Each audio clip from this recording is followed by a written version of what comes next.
And at a time when a lot of malls are closing, a North Texas mainstay is getting a new breath of life. Damon Fernandez shows us the new vision for Redbird. Redbird Mall. 50 years ago, in the heart of southern Dallas County, the Bartlow family unveiled a bold vision, Redbird Mall, the city's first enclosed shopping center south of the Trinity. Its red carpeted courtrooms hosted fashion shows. Its storefronts sparked with prestige, Rolex, Dillard's, Sanger Harris even. In the voices you're about to hear, you'll find echoes of Sunday strolls, laughter from movie dates, and the rhythm of a community that found its heartbeat right here at Redbird. It was a vibrant shopping center. They had some of the most prestigious stores that you would want. Redbird was like the place to be. Like if you wanted the hottest gear, if you wanted the hottest shoes. I mean, you could buy a Rolex out here. I mean, a real Rolex on top of that.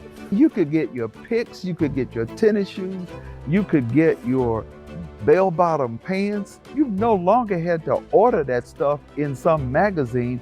You could go to Redbird and get it done. And for a generation, it was more than a mall. It was a gathering place, a place to be seen, to fall in love, to make memories. If you're gonna hang out, this is where you go to hang out at. This is where you got your girlfriend. You took your girlfriend to the mall. The fellas are gonna be in the building. Everybody else had a love story at Redbird. I met a guy that was walking in the mall. He kept looking at this lady walking every day. And he said, well, tomorrow I'm gonna say something to her. He said, can I walk with you? She said, yes, you can walk with me. They got to the point where they got married. This was our home. It was a gathering point for the community. This was our Mecca. And we would have our domino tournament here. Royce West can't play dominoes. He's a great state senator. He is a legend in this community, but he can't play dominoes. And I'm gonna tell you like it is and like it is. You don't get to hear what you hear within you. They are trying to diminish and weaken the power that we have. Think about all the churches that are around here. You got Concord, you got Friendship West, Ibot, Antioch. And then the Potter's House is only 2.5 miles away. You got all these churches surrounding Redbird. The Black church has always had social causes attached to the work that we do. We never had the luxury to be able to not address the social issues in our community. Because they just didn't do ministry.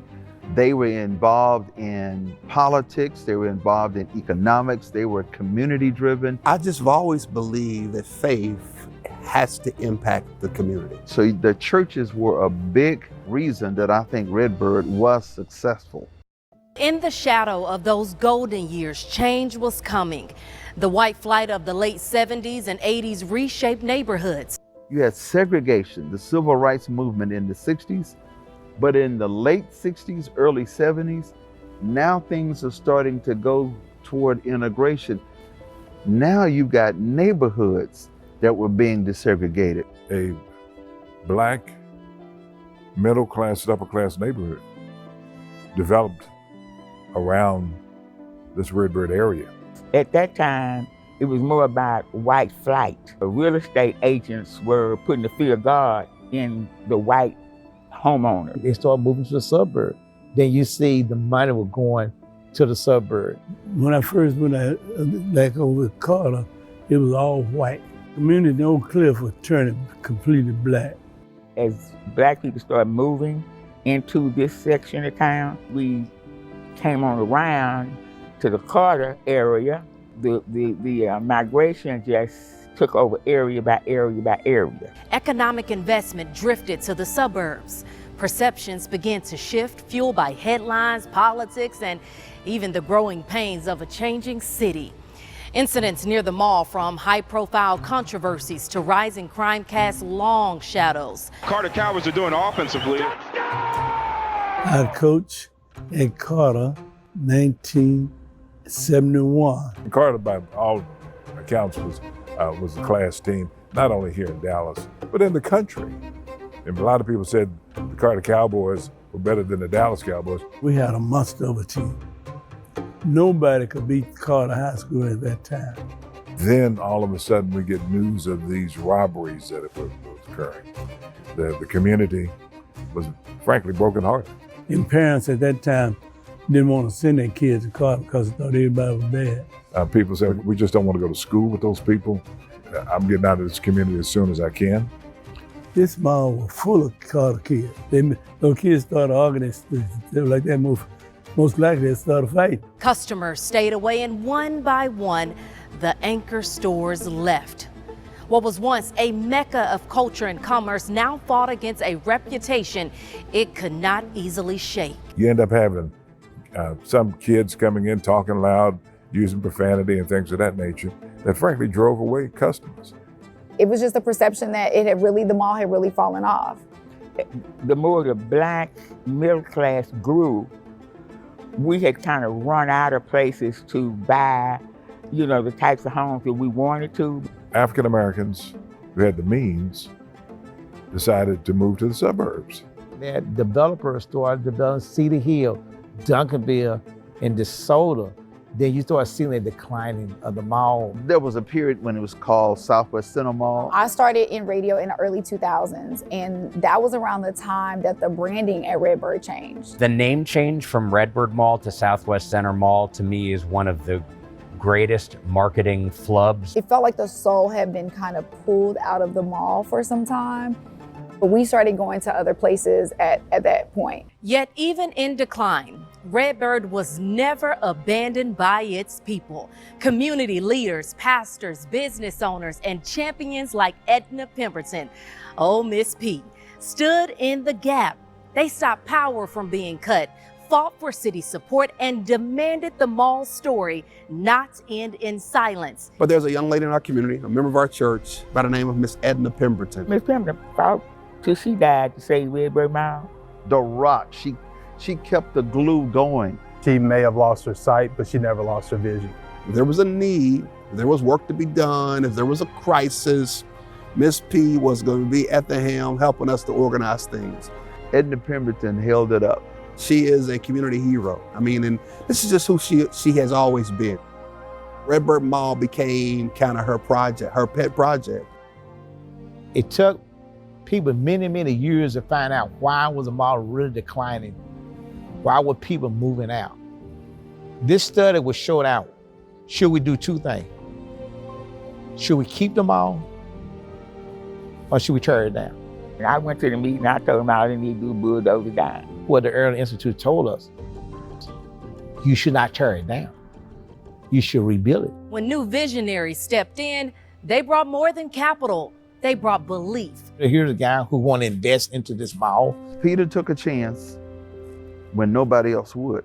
My name is Peter Brodsky, and I'm the CEO and co-developer of the shops at Redbird. I really saw so much potential in this community and so much potential in this property that I couldn't resist. When Peter Brodsky makes this decision, he began to share with me the plan, and I almost had tears in my eyes because I said local ownership, local control is really what we need. When I first bought Redbird, everybody said to me, "Oh, have you met Terrence yet? Have you met Terrence yet? Have you met Terrence yet?" I'm like, I got to meet this guy, Terrence. Who's Terrence? Partnership with Terrence, who is from the community, understands the community, has been in development.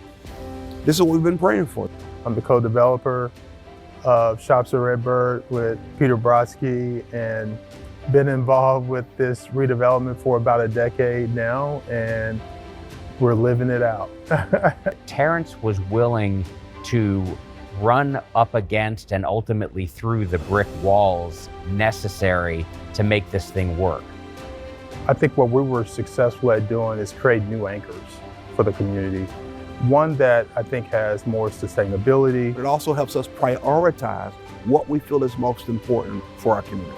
While this is a for-profit investment, and both Terrence and I and all of our investors are looking to make a return, there are faster ways to make money. You have to convince people that this is worth investing in. You have to convince banks that this is worth lending to. And you have to convince retailers and businesses that this is an area that will support their businesses financially. So I think having education here, having access to healthcare, we're thinking about the wholeness of the people.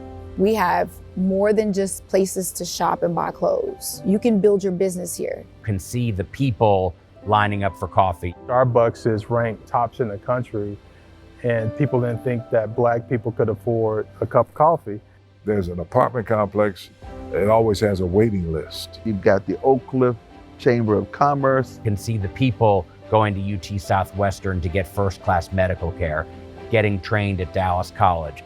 Businesses like Breakfast Brothers start at Redbird and grow into an ever-expanding business. When you go into a community like Redbird, then figure out ways to creatively solve problems and challenges in that area. What we discovered as a company is more profitable in the long run, not only financially, but also for me, spiritually and emotionally. You could go home and know that your work is also making an impact. That reimagining kind of hooked me, because that's exactly what we did. We reimagined it, and here we are. The 50th anniversary is such a huge milestone. So when you celebrate 50 years, we have to bring the community back out and say, if you were here 50 years ago, 40 years ago, 30 years ago, come back home. This will be the very spot where everybody wants to be, where they want to learn, they can go to worship, they can impact, they can build community and connections. This will be the spot.